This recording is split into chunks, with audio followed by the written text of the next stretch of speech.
Annyeonghaseyo, Hotshots, and welcome back to the Big Brain Hotshot Show. I'm Mr. Gabe, and it is a lovely day in the United States where I am, and it just got even better because now you're here.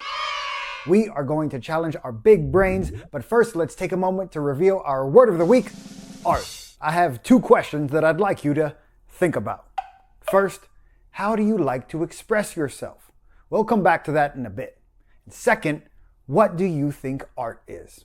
I like to think of art simply as an act of self-expression. I don't believe art needs to be created specifically to be consumed by others.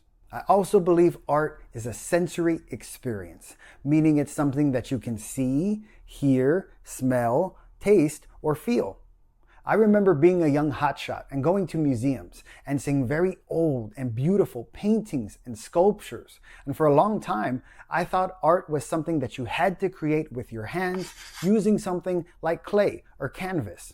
It wasn't until I was much older and immersed myself into various storytelling mediums, such as podcasts, video games, or comic books, that I realized that art can be created by anyone and anything, so long as a story is being told, an emotion is evoked, or the creator found a way to express themselves in an authentic way. As a human being, or as a person, I think and express myself using my words.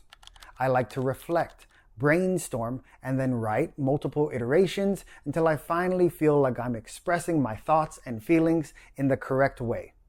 As an artist, words are certainly my preferred medium.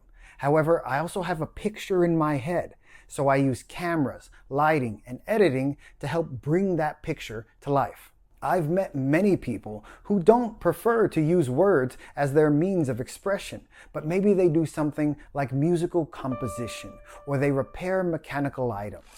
I've also met tons of people who like to create pastries or meals as a means to express their feelings. I mention this because art can be created by anyone using anything.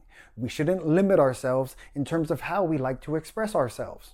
So to circle back to our first question, how do you like to express yourself? There are so many different ways we can express our ideas, our thoughts, our emotions. And over the course of this week, I'm going to share some examples which can hopefully serve as a jumping off point for you if you don't know how you like to express yourself just yet. Tomorrow, I'll be demonstrating one of my favorite artistic dishes that I like to create in the kitchen. So come back and join us on the Big Brain Hotshot Show, and don't forget to follow.